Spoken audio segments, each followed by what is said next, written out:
Teleporte! Sans Dragon Head. Oh, I need to get rid of this, don't I? Teleporte! Now we'll get rid of this person who desperately wants to be best of friends with me. Sadly, I do not feel the same way. No. What a bigger cheap gale seller. Oh, darn. Our friendship is a put. That's not right. Kaput might have been correct. Not aput. Horchifant. Ooh, you gonna have voice acting again? Pretty please. No. Ah, Alex. Ever a welcome sight. Our hearts have been stoked to blazing in preparation for your arrival.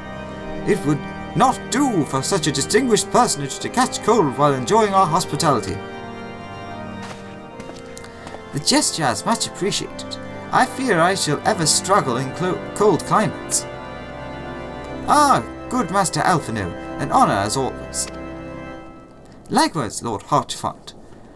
Forgive us yet another imposition. I fear we have relied overmuch on your aid since you so generously assisted us in locating the Enterprise. Nonsense! Any debts incurred have long since been repaid. Besides, who can say what the future may bring? House Fortam, I remembered, may even seek the aid of your newly formed Crystal Braves. In any case, I am delighted that the Holy See is at last willing to grant you an audience. Ooh, the music's back. No doubt your discoveries at Snowcloak helped to justify the decision. The recent resurgence in heretic activities is of grave concern to us all. But the matter at hand. Sir Eorzea arrived at Camp Dragonhead earlier, and I am told he is eager to meet with you at your first convenience. You are doubtless weary from your journey. It must have taken you days to get here, and desirous to rest a while by the warmth of our hearth. But if you are willing to forego such comforts, pray inform the knight stationed outside the intercessory. He will grant you entrance and send word to the other attendees. An invitation, as inviting as your heart sounds, I think it best we proceed to the intercessory forthwith. Yeah, screw you. I'm gonna stand in front of the fire. Ah, lovely warm fire. There. Was that so bad? I wanted to have a nice stand for 2 seconds. Ooh, this is a different place. We have been expecting you, sir. Pray, take your ease inside, and I shall summon the others. Music with pianos.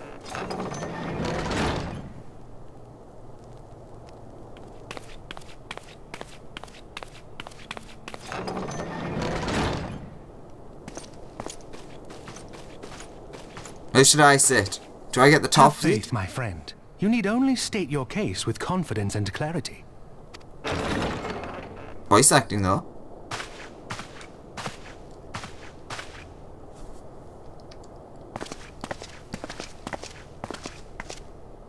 Ooh, fancy armor. Commander Leveilleur, it is both an honor and a pleasure to meet you. I am Emmerich, Lord Commander of the Temple Knights. That is not what I called them. Alphino Leveilleur, at your service. Your reputation precedes you, Sir Emmerich. I think we will find that we have much in common.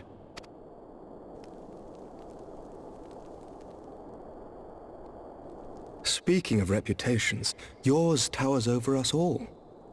Does it not? Pshaw. It does indeed, Lord Commander.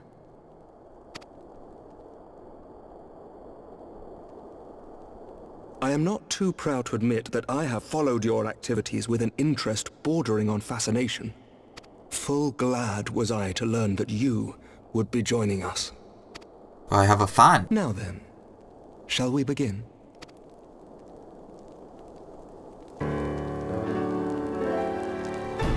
We know full well that the Garleans will return in force ere long. What is more, we have yet to achieve a lasting victory over the primal menace. The beast tribes continue to summon their gods, and each incarnation is stronger than the last. Ishgard is not immune to these threats. I must reiterate that it would behoove your nation to rejoin the Eorzean alliance. Once again, I must respectfully disagree. On what grounds? Despite their presence in Kurthus, the Ixal do not concern us. Their territorial claims pertain to Gridanian lands, and it is the people of Gridania whom they harry. Who's Harry? Also, look, I'm getting to sit down for once! Consequently, the Holy See judges this to be a Gridanian affair, and Ishgard does not intervene in the internal affairs of other nations. Even were that not the case, our forces are wholly committed to the Dravanian conflict. We have not the knights to spare. As for the Garleans, we are not ignorant of history. We have observed the rise and expansion of the Empire, and we agree that it is only a matter of time before they resume their campaign in Eorzea. Then surely it would be in our best interests to present a united front. Mayhap one day, but not yet. Gaius van Belsar is dead, and the legion of conscripts he left behind lacks the will to fight. We think it highly unlikely that they will emerge from behind the walls of their castra for some time. Forgive me, but if Ishgard's position has not changed, why did you agree to this meeting?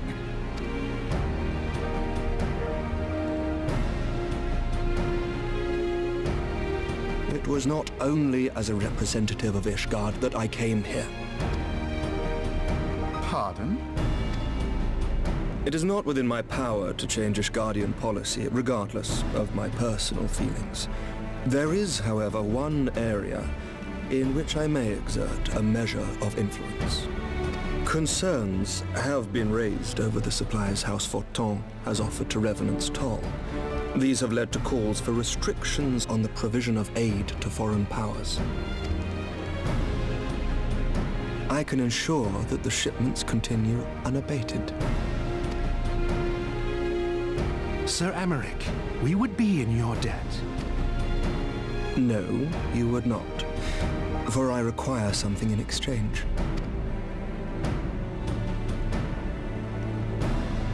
Of late, there has been a flurry of Dravanian activity, the purpose of which was not immediately clear. However, our astrologians have since observed alarming changes in the heavens. The dragon star waxes unnaturally bright, and there are whispers that it portends the resurrection of Midgard-Sorma. That sounds like a good thing. The fallen guardian of Silvertear Falls? That's absurd. Full many times have I gazed upon the dragon's corpse still wound around the Agrius, and wondered how different our world might be if it yet lived to plague the skies. It would be far better. I do not know, and I do not wish to know, nor does any son of Ishgard. Yet the mere presence of Dravanian forces is not sufficient grounds to send knights to Mordona, whatever our astrologians say. As I told you before, we have not the forces to spare. But we do. So you will intervene on our behalf if we agree to watch over the Keeper of the Lake. Do you accept these terms? I do. I will see that you are kept abreast of any developments. I regret that we could not come to a similar agreement on other matters, but I understand that you are not at liberty to make such decisions. Nevertheless, I hope that what we have accomplished here today will serve to demonstrate to your countrymen that we can work together towards a common goal. Mayhap one day we shall look back on this moment as the first step towards a united Eorzea. Mayhap we shall, Commander.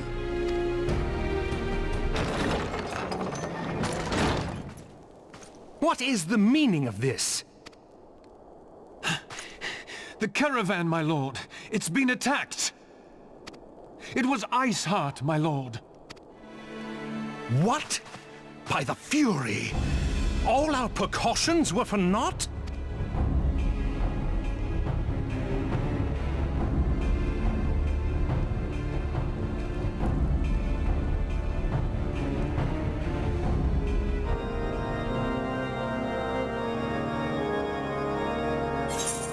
All of the nice voice acting has stopped. Pastry fish. Ba ba ba ba ba ba ba. Recent developments have given Alphanor much to consider. Just when we were starting to make progress. And to make matters worse, the caravan they spoke of was bound for Rivenant's Toll of all places.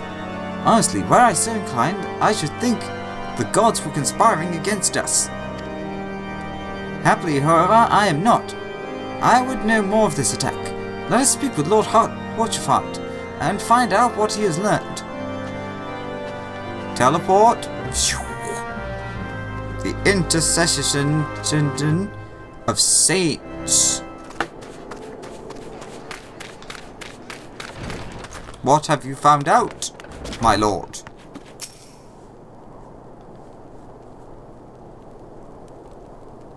My sincerest apologies for the interruption, my friends, but the situation is such that we must act swiftly.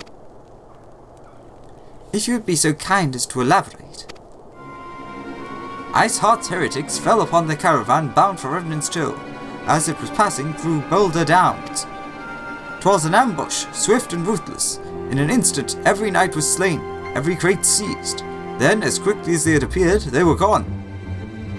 'Twould be an impossible feat without knowledge of the route, knowledge to which only a select few were privy, I presume.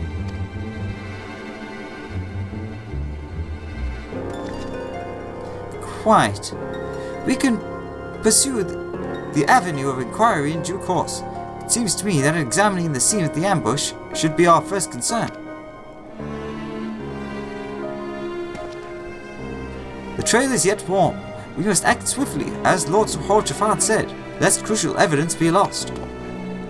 You have a knack for discerning hidden truths, Alex. Why don't you go and inspect the ambush site in person? An excellent idea! Excellent! Inform my men of your intent upon arrival, and they will gladly share their findings.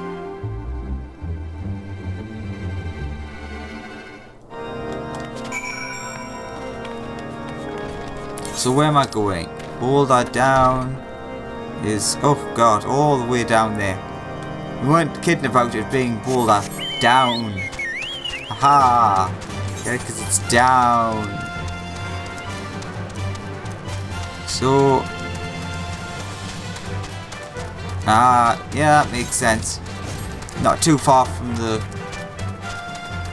crossing point, I suppose would be a good term.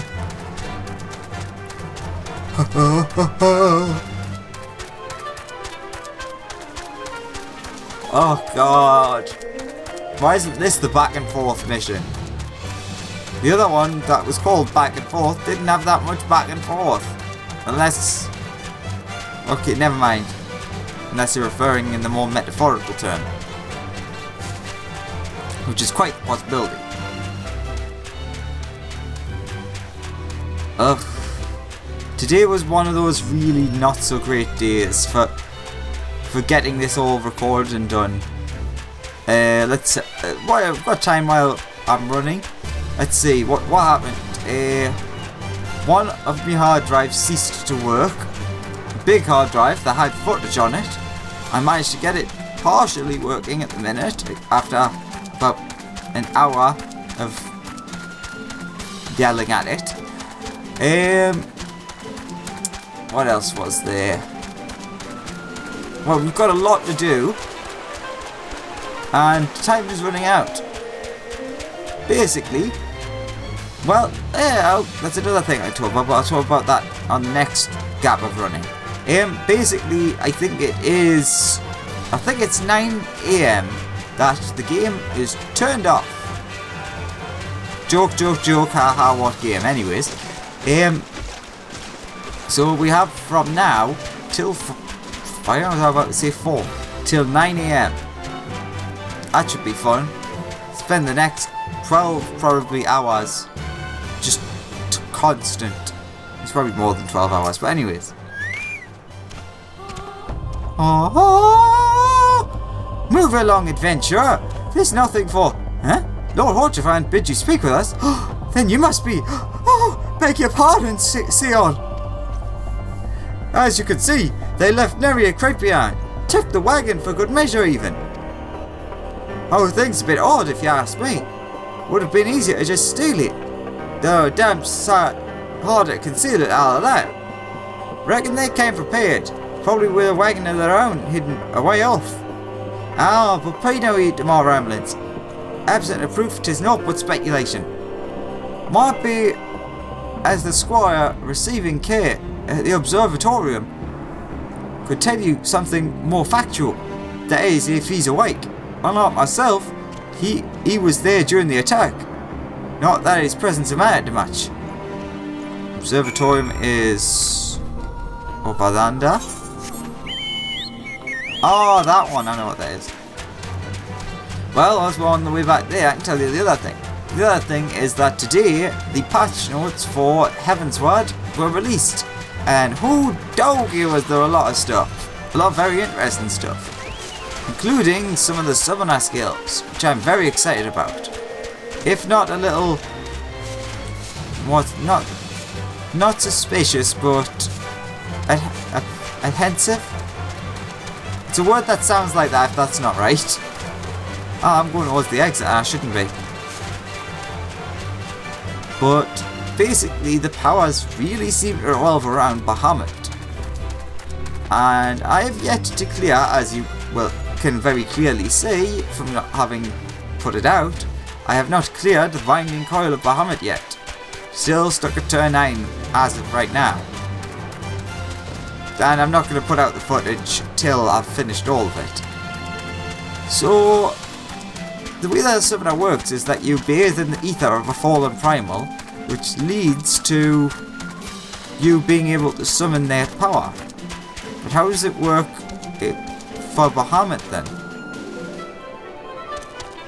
Oh, okay.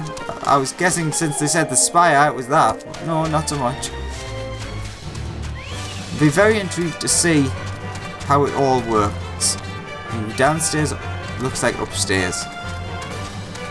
Regardless, I'm very happy that it's Bahamut.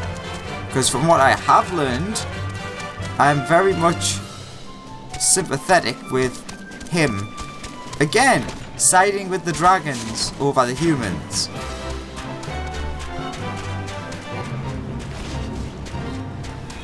Oh no, there's a thrust of a duff.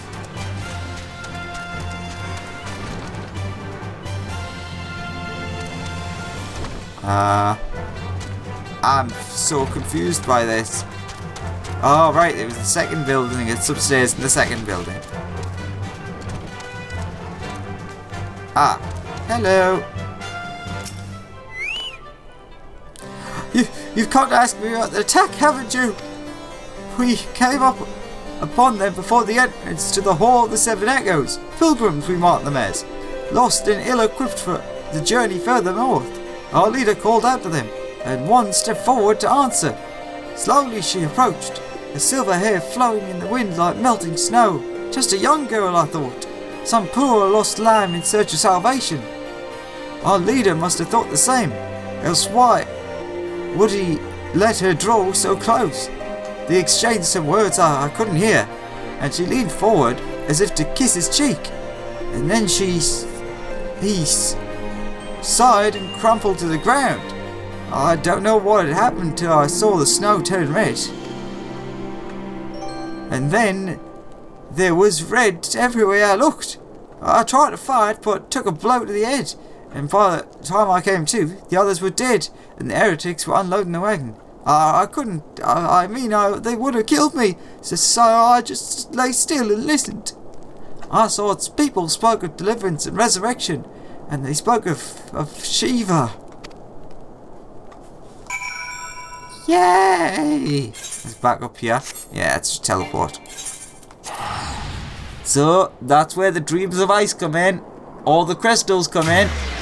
Shiva, the ice primal. Yay! They've been stealing a lot of things. Ah, I did it again, didn't I? Maybe I should change the home point for now. Because I've got a feeling that mentions of Shiva and all this stuff is that we're going to be here for quite a while. Just my guess, at least. Yeah. Plop. Speak with Alphino. Are you still around there or are you in here? You've moved in here. Oh yeah, because we were talking in here, weren't we? Black screen. Ah, you've returned. What news have you for us? He survived. They attacked. They mentioned Shiva. It seems the Lady Iceheart does not scruple to sully her hands with blood. Who is this Shiva the heretic spoke of? It's a primal. Have you not read the line of the Enchiridion, Master Alphino? Shiva was a traitor to kith and kin, an apostle who laid down with dragons. Now, we cannot expect all foreigners to know Ishgardian scriptures, so, particularly when it concerns the patron saint of heretics. Wait, you said she is their patron saint? Oh no, it all makes sense now. Lord Horchefant, what was the caravan's cargo? Why, it was full to the brim with crystals, why?